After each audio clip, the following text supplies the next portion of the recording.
This is some video from earlier today in Brussels, Belgium, where dozens of people gathered near the European Council building, where Ukrainian President Volodymyr Zelenskyy is meeting with leaders to press for European Union membership for Ukraine. Ukraine is Europe is the chant. And while all that is happening outside, we want to listen to some of what's happening inside the European Parliament. Take a listen. We have your back. We were with you then. We are with you now. We will be with you for as long as it takes. Freedom will prevail. Peace will reign. You will win. Slava Ukraini. President Zelenskyy then addressed the European Parliament in Ukrainian, saying that a victorious Ukraine will be a part of the European Union. Ukraine became a candidate to join the EU last June, but the process of joining takes several years. I want to bring in Paul Rykov now. He is a veteran and a national security and political analyst. He's also the host of the Independent Americans podcast. Good to see you. Good morning to you. Okay, so Ukraine in the European Union, membership can take years. Do you think it speeds up now that we see Russia has invaded and we're approaching the one-year mark? I hope so, Marnie. I mean, Zelensky's been kind of on a world tour since the end of last year that started in the U.S. with our Congress and has gone to the U.K. and Europe. And what he's really trying to do is align the West even more deeply and even more broadly against Putin. The next couple of months, the next 6 months, I think especially, are going to be absolutely critical. They're preparing for a Russian offensive. And Zelensky's got to get every gun and every ally lined up that he can. He's had momentum at times, but that momentum is definitely in jeopardy now. And the Russians are feeling the pain. Economically, they're really in dire straits now. They've gotten over 200,000 Russian casualties and over 1,000 Russian tanks. So this is a time for Zelenskyy and the Ukrainians to push the momentum and get everybody behind them that they can. Right. Their momentum has diminished, yet we are now hearing, Paul, reports that better trained and equipped Russian soldiers are joining the ranks, trying to break through in Crimea. That's a key city, one of Putin's objectives. How concerning is this?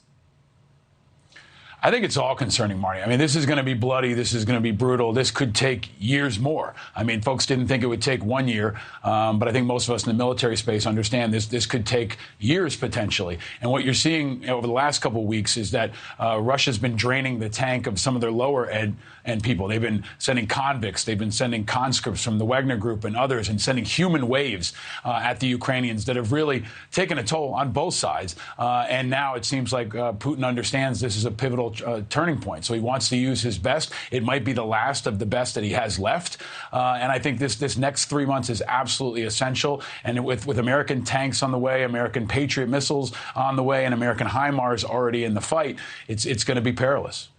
And the request now is for F-16s, for long-range missiles. Are we running out of time to get those to Ukraine ahead of a Russian offensive?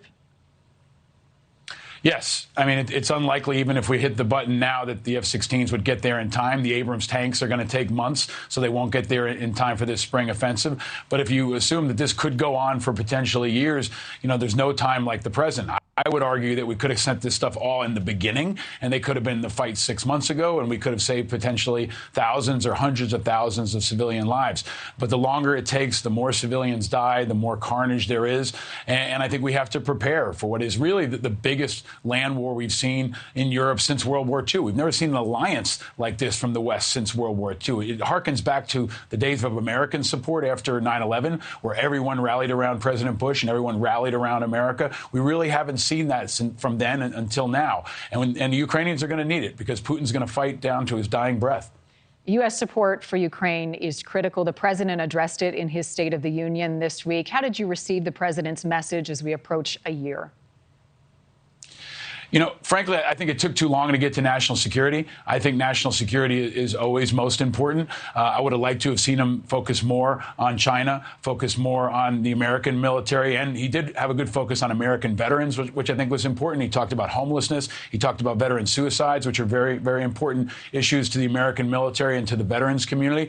But I don't think you can ever talk enough about national security. He did show a strong support and send a strong message to Ukraine, but I don't think he really prepared the American people for what could be a much longer and much bloodier fight. Sometimes politicians give the impression that war is going to be quick and easy, and we know from our experience in Iraq and Afghanistan and Vietnam and so many other places that it rarely is.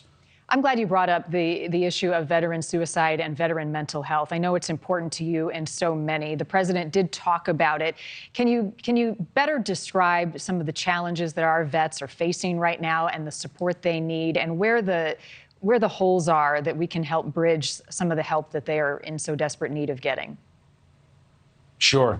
You know, I led Iraq and Afghanistan Veterans of America for over 15 years. I still serve on the board, and I spent most of my life working with the veterans community. And there's no higher priority right now than mental health. We're losing roughly 17 veterans a day to suicide. That's more than we lose to al-Qaeda or ISIS or any other enemy. So we're losing our brothers and sisters of all generations to suicide, and it's an immediate threat. It's hopefully something that we can galvanize this new Congress around. They might not get anything done, but I hope we can see bipartisan support for veterans issues, and suicide and homelessness would be a good place to start. President Biden understands it because his own son, Beau, had served in the military after 9/11. He suffered from burn pits. He suffered from mental health stress. So he's in a unique position to, I think, frame this argument and hopefully work with Kevin McCarthy to get something done.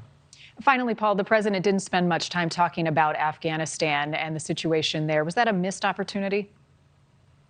Tremendous. I think it was a massive miss. I think it was shameful. I think it compounds what I and many veterans feel has been a betrayal of our allies in Afghanistan. He didn't even mention the word Afghanistan, and I often call it Forgotistan because it seems like President Biden and many in Washington have completely forgotten about our allies that are there, our commitment to the people, and the fact that we've got countless Afghans who stood up with us as allies and have been left to be hunted, to be oppressed, and to be killed. And what girls and women are facing in Afghanistan right now is a massive humanitarian tragedy, and it needs more attention. And I think the president had a tremendous opportunity to talk about it, to mention it, but it seems like he wants to put it in his rearview mirror and move on. And unfortunately for the veterans community and for our friends in Afghanistan, they can't move on.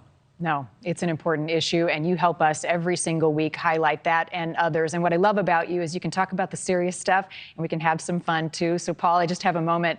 Your prediction for the Super Bowl on Sunday. Who are you rooting for? Well, you know, my heart is with the Chiefs, but my brain is going with the Eagles. And on my podcast this week, I have a really unique opportunity to talk to the only Purple Heart recipient and Super Bowl champ, the great Rocky Bleier of the Steelers. It was an incredible conversation, a humbling one, but I think a guy like Rocky Bleier is an example of how the true heroes are rarely on that field, but every once in a while, they're there. And Rocky Bleier is somebody who everyone should know. Everyone should understand his story. He's a true champion, not just a Super Bowl champion, but a champion for veterans, a champion for independence, and a champion for America. Well done. We'll be tuning in for that. Always good to see you, national security political analyst Paul Rieckhoff, our friend.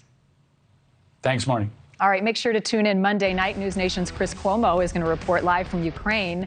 His look at the state of the war, telling real stories. You don't want to be anywhere else but watching that program. He's going to take you inside all of the issues we're discussing as Ukraine prepares for a Russian offensive. That's Monday, 8 Eastern, only on Newsnation. All right.